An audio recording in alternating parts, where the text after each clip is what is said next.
Welcome to the AreYouAnnie podcast, where those who have walked through fire or are still walking through it come to find their way to the other side of narcissistic abuse.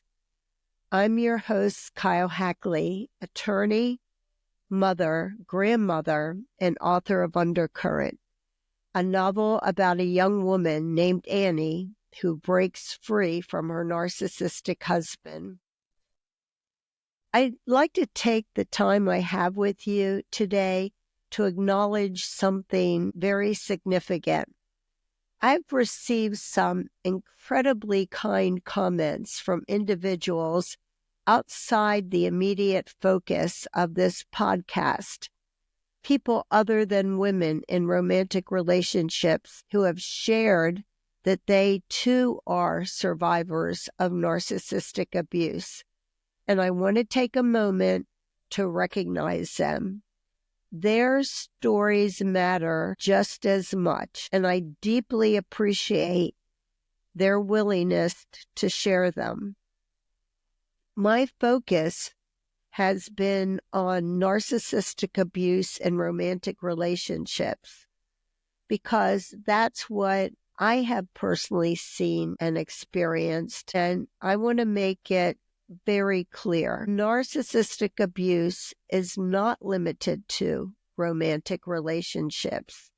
Narcissistic abuse can happen in almost any relationship, whether it's at work, between friends, between siblings, or even between a parent and a child.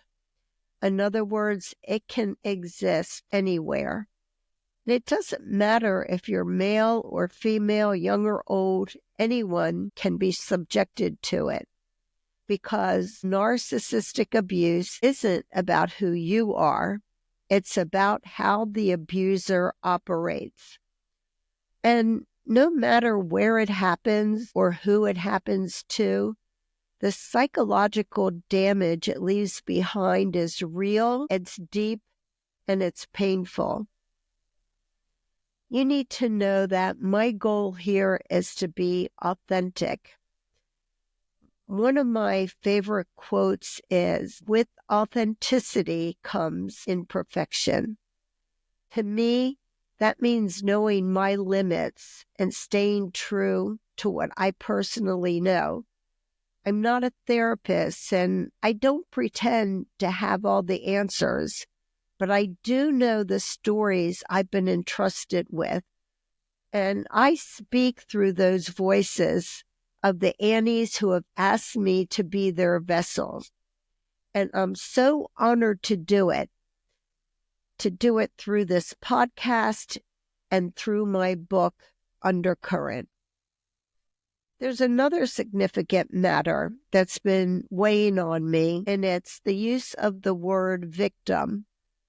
I believe that I may have used it a few times, but I must say I'm not comfortable with that word because I think it mischaracterizes those who have been subject to narcissistic abuse. The word victim can imply weakness, and to me, there is nothing weak about enduring narcissistic abuse. It takes strength and resilience to wake up every day in that situation and survive it. And for those who have left their abuser, it takes strength to reclaim your identity, your voice, and your self-worth. That's why moving forward, I picked another word to use, and it's warrior, because to me, that word exemplifies someone who is fighting narcissistic abuse, whether you're still in the relationship or trying to navigate your way out of it.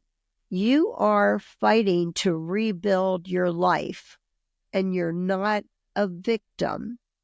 In my opinion, you are a warrior against narcissistic abuse. And I want to acknowledge your strength when I use that word. So when I say warrior against narcissistic abuse, I'm speaking to everyone who has lived through this.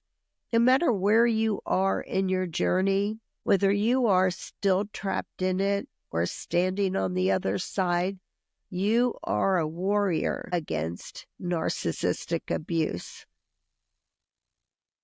I hope to inspire and validate all the warriors out there. And while I speak from experiences I have personally seen and observed, I hope that anyone who has suffered at the hands of a narcissist can find something that resonates. So if this message spoke to you, please share the podcast. And if you haven't already, please hit the subscribe button. You may be helping me reach someone who needs to be validated, because no one should have to go through this alone. I believe that when one Annie tells her story and another Annie hears it, the healing cycle begins. If you are an Annie, please recognize that you're not alone. We know what you're going through is real. We know that you are a warrior. And as always, I want you to be tenacious and never give up on what's important to you. Thank you so much for listening. And until next time.